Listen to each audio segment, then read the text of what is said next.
রান্না শুরু করছি শাওন পাকশালা কবিতার ছন্দে। ভিডিও দেখে রান্না করুন মনের আনন্দে। নমস্কার বন্ধুরা, শাওন পাকশালাতে সবাইকে স্বাগত জানাই। আজকে বানাবো একটা নন বেঙ্গলি ডিশ, সেটা হচ্ছে কড়ি। না, তার জন্য কড়িটা বানাতে লাগবে হচ্ছে টক দই, ডুমো ডুমো করে আলু কেটে নিয়েছি, দুটো আলু আমি কেটেছি, নিয়েছি বড়ি, বেসন, ছোলার বেসন নিয়েছি, কালো সর্ষে নিয়েছি, আর দুটো শুকনো লঙ্কা, আর চেরা কাঁচা লঙ্কা, কুচি করা কাঁচা লঙ্কা। এখন আমি রান্নাতে চলে যাব। তেল গরম করতে বসিয়ে দিয়েছি। এটা সাদা তেলেই করতে হয়।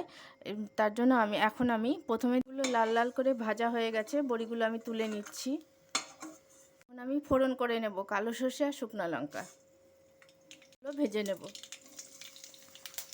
আলুটা ভাজতে দিয়েছি। আলুটা ভাজা হতে হতে আমি একটা টক দইয়ের মধ্যে গ্রেভি তৈরি করে নেব।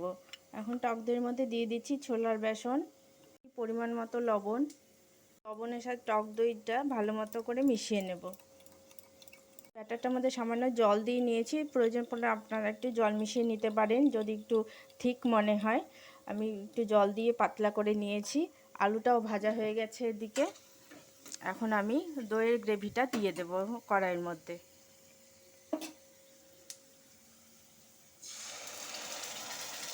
দইয়ের সাথে দই আর বেসন মেশানোর সময় একটু লবণ দিয়েছিলাম, এখন আমি সামান্য লবণ দিয়ে দিচ্ছি।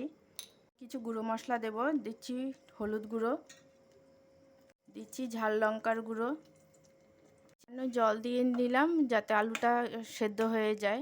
এখন আমি গ্যাসটাকে মিডিয়ামে দিয়ে দেব, দিয়ে আলুটাকে সেদ্ধ হতে দেব। গ্রেভিটা ফুটে গেছে, এখন আমি বড়িগুলো দিয়ে দেব। আমি তো বড়ি দিলাম, আপনারা যদি চান বেসনের বড়া করেও দিতে পারেন, তাহলে আর বড়িটা দিতে হবে না। আর চিনি একটু দিয়ে, যদি আপনারা চান একটু চিনি দিতে চিনি দেবেন, আমি চিনিটা দিচ্ছি না। রান্নাটা কমপ্লিট হয়ে গেছে, এখন আমি গ্যাস বন্ধ করে দিচ্ছি। এটা সাধারণত যে কোনো খাবার খাবেন, যে লাঞ্চ বা ডিনারে, তার শেষ পাতে খেতে হয়। পেটটাও ঠান্ডা থাকে আর ডাইজেস্টটাও খুব ভালো হয়। আপনারা এটা করে খাবেন, খুবই অসাধারণ লাগে খেতে। খেয়ে ভালো লাগলে আমার চ্যানেলটিকে সাবস্ক্রাইব করবেন, লাইক করবেন, শেয়ার করবেন এবং কমেন্ট করে আমার পাশে থাকবেন। এটা আমি ঢেলে নিয়েছি, এখন সার্ভ করার জন্য রেডি হয়নি এখনও।